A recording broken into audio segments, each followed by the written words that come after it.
గత కొద్ది రోజులుగా పండు స్వరల గురించి యూకే వీసా స్కామ్ గురించి అందరూ వీడియోలు చేస్తున్నాం. అయితే అది ఏమన్నా కొలుక్కొస్తుందేమో అని చూస్తే ఎక్కడా కూడా కొలిక్కి రావట్లేదు. ఆ సమస్యకి పరిష్కారం దొరకట్లేదు. రోజుకి కూడా ఇంకా బాధితులు బయటకు వస్తున్నారు. వాళ్ళ మీద సోషల్ మీడియాలో అందరూ కూడా వీడియోలు చేస్తున్నారు.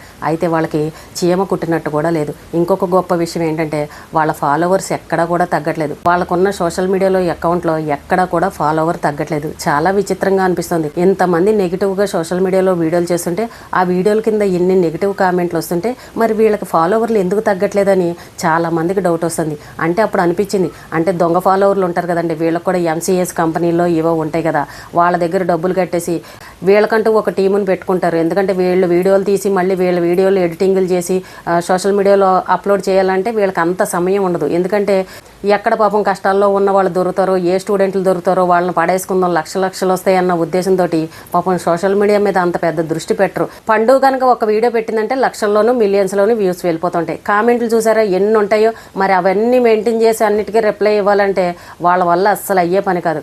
ఇంతమంది నెగిటివ్గా వీడియోలు చేస్తున్నా సరే వాళ్ళ ఫాలోవర్లు ఒక్కరు కూడా తగ్గలేదని అంటే ఏదో మోల్డింగ్ జరుగుతుంది. అక్కడ కూడా ఏవో స్కాములు జరుగుతాయి. ఎందుకంటే డబ్బు పాడేస్తే ఏ పనులన్నీ అయిపోతాయి కదా, అలాంటిదే ఏదో జరుగుతుందని అందరికీ డౌట్ అయితే వచ్చింది.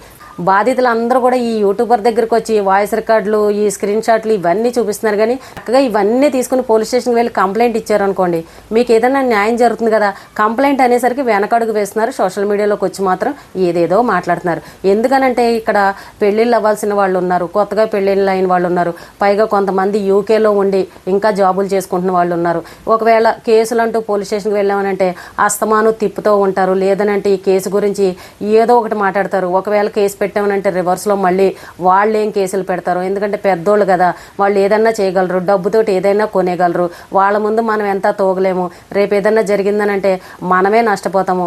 ఒక కొండను ఢీకొట్టాలని అంటే మన వల్ల అయ్యే పని కాదని కొంతమంది ఏంటంటే ఈ రకంగా కూడా ఆలోచించి బయటకు రావట్లేదు. ఈ దంపతులు ఏంటంటే చక్కగా ఎవరైతే కష్టాల్లో ఉన్నారో, ఎవరైతే బాధల్లో ఉన్నారో, పాపం వాళ్ళు విదేశాలకు రావాలని మంచి కోరిక మీద ఉండి కుటుంబ సభ్యులు ఆర్థిక ఇబ్బందులు ఇలాంటివి ఉంటాయి చూసారా, ఎక్కడో చోట అక్కడెక్కడ అప్పులు తెచ్చుకుని మన బాధలన్నీ పాపం వీళ్ళకి వచ్చి చెప్పుకుంటారు కదా, అలాంటి వాళ్ళని సెలెక్ట్ చేసుకుని వీసాలు ఇస్తాం, ఉద్యోగాలు ఇస్తామని నమ్మించి వాళ్ళ దగ్గర డబ్బులు లాగేస్తూ ఉంటారు. కొంచెం సౌండ్ పార్టీలు బాగా డబ్బున్న వాళ్ళు అనుకోండి, అలాంటి వాళ్ళ జోలికి వెళ్ళరు. ఎందుకంటే తిరిగి ప్రశ్నిస్తారు. వాళ్ళు దేన్నైనా సరే ఎదుర్కొనే శక్తి వాళ్ళకు ఉంటుంది. ఇలా పేదవాళ్ళ దగ్గర కనుక డబ్బు లాగేమనుకోండి, వీళ్ళని మోసం చేసినా సరే ఏమీ మాట్లాడరు, ఏమీ చేయలేరు. అలాగే యూకేకి వచ్చి అక్కడ కేసులు పెడతారని అంటే అది కూడా వీళ్ళ వల్ల కాదు. అమ్మో దేశం కాని దేశంలో నేను పోయి పోలీస్ స్టేషన్ చుట్టూ తిరిగి వాళ్ళ మీద కేసులు పెట్టి ఈ పెంటంతా ఎందుకురా బాబు, మనం వచ్చిన పని చూసుకోవాలి వెళ్ళిపోవాలని ఇలా భయంతో బతికే వాళ్ళే చాలా మంది ఉంటారు. అలాంటి వాళ్ళనే టార్గెట్ చేసుకుని ఈ దంపతులు చక్కగా డ్రామాలాడి కోట్లు డబ్బులు సంపాదించారు. నిన్న కూడా ఎవరో సోషల్ మీడియాలో చెప్తున్నారు, వీళ్ళు దుబాయ్లో కూడా 12 కోట్లు పెట్టి ప్రాపర్టీలు అన్నీ కొన్నారు. ఈ మధ్యన ఎక్కువగా దుబాయ్ కూడా తిరుగుతున్నారు, అక్కడ ఏవో ఆస్తులు కొన్నారు అంటున్నారు. అలాగే ఇండియాలో కూడా 40 ఎకరాల పొలాలు ఉన్నాయి, విజయవాడలో అపార్ట్మెంట్ ఉంది, గుంటూరులో అపార్ట్మెంట్ ఉందని ఇలా కూడా చెప్తున్నారు. అంటే వాళ్ళకి ఆస్తులు ఉండొచ్చు ఇండియాలో, ఎందుకంటే వాళ్ళ పెద్దవాళ్ళు అందరూ ఉన్నారు కాబట్టి ఒకవేళ వాళ్ళు ఇచ్చిన ఆస్తులు అవ్వచ్చు, లేదంటే వీళ్ళే కొనుక్కొని ఉండొచ్చు. వీళ్ళు కంపెనీలు పెట్టి 5 ఏళ్ళు అంటున్నారు కదా, ఈ 5 ఏళ్ల నుంచి ఈ స్కామ్ మొదలైన దగ్గర నుంచి కనుక ఈ మధ్యలో కనుక కొన్నారనుకోండి, పాపం ఈ బాధితులు ఎవరైతే ఉన్నారో వాళ్ళ డబ్బులతో కొన్నారనే అనుకోవాలి. లేదు ఇండియాలో కొన్న ఈ ఆస్తులన్నీ ఎప్పుడో కొనుక్కున్నారు, కష్టపడి సంపాదించుకుని వాళ్లే కొనుక్కున్నారు అనుకోండి, దానివల్ల పెద్ద ఇబ్బంది ఏమీ లేదు. ఎందుకంటే విదేశాల్లో ఉన్నారని అంటే ఒక్కొక్క రూపాయి దాచుకుంటారు, పిల్లలకు ఉంటుందిలే, రేపొద్దున పిల్లలకంటూ ఆస్తులు ఉండాలి కదా అని వాళ్ళ బంధువులు అందరూ ఉన్నారు కాబట్టి ఇక్కడ కొనుక్కున్నారని మనం అలా అర్థం చేసుకోవచ్చు. ఎందుకంటే వీళ్ళు ఇప్పుడు కోట్లలో స్కామ్ చేసిన వల్ల ఇప్పుడు ప్రతి అడుగుని కూడా అనుమానించే పరిస్థితి వచ్చింది. వాళ్ళు మామూలుగా ఎంజాయ్ చేద్దామని ఎక్కడికన్నా వెళ్ళినా అక్కడ ఏదో ఉంది అందుకే అక్కడికి వెళ్ళారని ఖచ్చితంగా అంటారు. ఎందుకంటే వాళ్ళు అంత లగ్జరీ లైఫ్ అనిపిస్తున్నారు. 5 స్టార్ హోటల్లో వాళ్ళు తినే ఫుడ్డే కావచ్చు, వాళ్ళ ఎంజాయ్మెంట్, వాళ్ళు కట్టే కంచిపట్టు చీరలు, నాగాలు, వాళ్ళ ఇంట్లో జరిగే ఫంక్షన్లు, మరి ఇవన్నీ చూస్తుంటే ఎవరికి అనుమానం రాకుండా ఉంటుంది. మామూలుగా సంపాదించుకున్న వాళ్ళైతే ఎంత ఓవర్గా చేయరు కదా. మిడిల్ క్లాస్ వాళ్ళు ఎలా ఉండాలో అలా ఉంటారు. ఇప్పుడు మిడిల్ క్లాస్ వాళ్ళు అనుకోండి ప్రతి రూపాయిని ఆలోచించే ఖర్చు పెడతారు, కానీ ఎంత ఓవర్ యాక్షన్ అయితే ఎవరు కూడా చేయరు. కొంతమంది బయటకు వచ్చి చెప్తున్నారు, మేము క్యాష్ ఇచ్చామండి, క్యాష్కి మాకు దగ్గర ప్రూఫ్స్ కూడా ఏమీ లేవు, ఏదో చిన్న ఫోటో తీసాం అందులో మొహాలు కనబడట్లేదు, మరి ఆ క్యాష్ ఇచ్చిన దానికి ఏంటండి సమాధానం మాకు ఎవరు చెప్తారని కొంతమంది బాధితులు కూడా చెప్తున్నారు. ఇప్పుడు ఆ క్యాష్ తీసుకున్న దానికి ఏం ప్రూఫ్స్ ఉంటాయి చెప్పండి, ఆ సాక్ష్యాలు ఏముంటాయి? అదే ఆన్లైన్ కాబట్టి మనం అన్ని బ్యాంకు డీటెయిల్స్ అన్నీ ఉంటాయి. ఇప్పుడు చేత్తో తీసుకెళ్ళి క్యాష్ ఇచ్చారనుకోండి, ఎవరు సాక్ష్యం దానికి? నువ్వు నాకు ఇవ్వలేదు అంటాడు, ఒకటే మాట. అంటే ఎంత డబ్బుని నొక్కేశారో చూడండి. నిజంగా అంటారు కదండి, కర్మ అనేది ఒకటి ఉంటుంది. ఏదో రోజున మోసం చేసామని అంటే అది ఖచ్చితంగా బయటపడుతుందని అంటారు చూసారా, ఇలాంటివి అనమాట. మోసం చేసినప్పుడు కొన్ని రోజులు హ్యాపీగా ఉంటారేమో కానీ ఏదో రోజున ఖచ్చితంగా అందరికీ తెలుస్తుంది. ముందు ఏంటంటే పరుగు పోయే పరిస్థితి, కుటుంబం అంతా రోడ్డున పడే పరిస్థితి నిజంగా రకరకాలుగా ఉంటుంది. వాళ్ళు ఏమనుకుంటున్నారంటే మేము ఎక్కడో యూకేలో ఉన్నాం, మమ్మల్ని ఎవరు ఏమీ చేయలేరు, చెప్పుకుంటారా 4 రోజులు చెప్పుకోండి. సోషల్ మీడియాలో ఏముంది, మంగళి గురించి చెప్పుకోలేదా, గరికపాటాయన గురించి చెప్పుకోలేదా, వాళ్ళ గురించి చెప్పుకోలేదా, వీళ్ళ గురించి చెప్పుకోలేదా, అలాగే నా గురించి చెప్పుకుంటారు, చెప్పుకోండి ఏం అవ్వదని, మీరు ఎన్నన్నా ఒక్కండి మాకు ఏమీ కాదని వాళ్ళ ఆలోచనలో వాళ్ళు ఉన్నారు. ఇది పరిస్థితి అనమాట.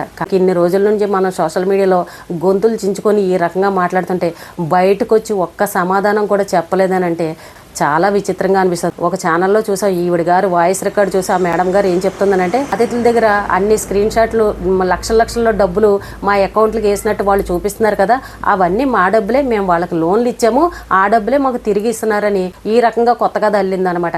అంటే ఏంటంటే వీళ్ళు లోన్లు ఇచ్చారంట, ఆ లోన్ డబ్బులే వీళ్ళు అప్పుడో ఇంత ఇన్ని అకౌంట్లో వేసి వాళ్ళ అప్పులు తీరుస్తున్నారంట. ఎంత విచిత్రంగా ఉందో చూడండి. ఇప్పుడు ఎవరైనా మనకు లోన్ ఇచ్చారని అంటే దానికి కూడా సాక్ష్యాలు ఉంటాయి, ప్రూఫ్స్ ఉంటాయి, వాళ్ళు ఇచ్చిన ఆధారాలు కూడా ఉంటాయి కదా. మరి వీళ్ళు ఎలా అయితే చూపెడుతున్నారో మరి వాళ్ళు కూడా ఆ రకంగానే చూపించాలి కదా. ఏంటంటే ఈ రోజుల్లో ఎవరిని నమ్మాలో ఎవరిని నమ్మకూడదో కూడా అర్థం కాని పరిస్థితి. మన వాళ్లే కదా, మన తెలుగు వాళ్లే కదా, మన పక్కింట్లో ఉంటారు కదా, మన సోషల్ మీడియాలో కనబడతారు కదా, వీళ్ళేం మోసం చేస్తారులే, మొహాలు ఎంత అందంగా ఉంటాయి, వీళ్ళ మాట తీరు కూడా ఎంత అందంగా ఉంటుంది కదా అని అనుకుంటాం చూసారా. ఇదిగో ఇలాంటి వాళ్ళ దగ్గరే మనం మోసపోయేది. ఇప్పుడు పాపం ఈ బాధితులందరినీ మనం ఇష్టం వచ్చినట్టు అనేస్తున్నాం. అన్ని లక్షల రూపాయలు మీరు ఎలా ఇచ్చారు, అసలు ఏమి నమ్మిచ్చారు, మీరు ఎందుకు ఇచ్చారు, అంత మీకు కొంచెమైనా ఆలోచన లేదా, మీరు చదువుకున్నారు కదా అని మనం వీళ్ళని తిడుతున్నాం. కానీ వాళ్ళంతా మాయమాటలు చెప్పి అంత నైస్గా మాట్లాడుతుంటే ఎవరు నమ్మకుండా ఉంటారు చెప్పండి. ఒరే పలానా ఆయన వేసాలు జాబులు ఇప్పిస్తున్నారా, నేను కూడా ఈయన దగ్గర కట్టాను, నువ్వు కూడా కట్టరని ఇలా ఫ్రెండ్స్ ఒకరికొకరు చెప్పుకుని ఒకటి మాటతోనే అందరూ కలిసి వీళ్ళ దగ్గరికి వెళ్ళారనమాట. అది జరిగిన విషయం. అందులోని వీళ్ళ ప్రమోషన్లు ఓని ఊదర కొట్టుకుంటూ ఉంటారు వాళ్ళ కంపెనీల గురించి. వాట్సాప్ గ్రూపుల్లోనూ ఫేస్బుక్లో వీటిల్లో పెట్టేసరికి జనాలందరూ కూడా మన తెలుగు వాళ్ళు అన్న ఉద్దేశంతో మోసం చేయరన్న ఒక నమ్మకంతో వాళ్ళ దగ్గరికి వెళ్ళారు. ఈ రోజున లక్షల్లో కోట్లలో డబ్బులు పోగొట్టుకున్నారు. దీన్ని బట్టి మనం అర్థం చేసుకోవాల్సింది ఏంటంటే, సోషల్ మీడియాలో ఎవరైనా సరే బిజినెస్ల గురించే కానీ, వేసాల గురించే కానీ, ఇంకొకటి దేని గురించి అయినా సరే ఏదన్నా చెప్పారు అని అంటే మనకి ఎదురుగుండగా చెప్పిందే కాకుండా వాళ్ళ బ్యాక్గ్రౌండ్లో ఏం జరుగుతుంది ఆ ఎంక్వైరీ చేసుకున్న తర్వాత అప్పుడు మీరు వాళ్ళని నమ్మండి. అంటే ఇప్పుడు చూడండి, ఇచ్చేటప్పుడు మీరు ఈజీగా ఇచ్చేసారు వాళ్ళ అకౌంట్లు ఇవ్వగానే. ఇప్పుడు చూడండి, వాళ్ళ దగ్గర నుంచి మళ్ళీ తిరిగి రావాలని అంటే ఒక్క రూపాయన్నా మనం తీసుకోగలుగుతున్నామా? ఏవేవో కథలో స్టోరీలు చెప్తున్నారు, ఫోన్లన్నీ బ్లాకులు చేసేసారు, శుభ్రంగా ఏసీ రూముల్లో ఇంట్లో కూర్చున్నారు. ఎవరు సోషల్ మీడియాలో మా గురించి ఏ వీడియో పెట్టారా, ఏ జడ్జి ఏం మాట్లాడారు, ఏ లాయర్లు ఏం మాట్లాడారు, ఎవరెవరు ఏం వీడియోలు చేశారని, ఎవరెవరికి ఎన్ని వ్యూస్ వచ్చాయి, ఎవరెవరు మా మీద వీడియోలు చేశారని చక్కగా ఏసీ గదుల్లో కూర్చుని వాళ్ళు సోషల్ మీడియా అంతా కూడా చెక్ చేస్తున్నారు. ఎవరన్నా బయటకు వచ్చి ఈ విషయం గురించి మాట్లాడుతున్నారా అంటే వాళ్ళని ఎవరు ఏమీ చేయలేరని ఒక ధీమా. చూద్దాం మరి ఈ కేసులు కూడా ఏంటో, పాపం బాధితులకి ఏం న్యాయం జరుగుతుందో, ముందు ఇంకా ఏం జరుగుతాయో మనం కూడా వేచి చూద్దాం. ఈ రోజుకి ఇదేనండి. రేపు మళ్ళీ మరొక మంచి విషయంతో మళ్ళీ కలుద్దాం.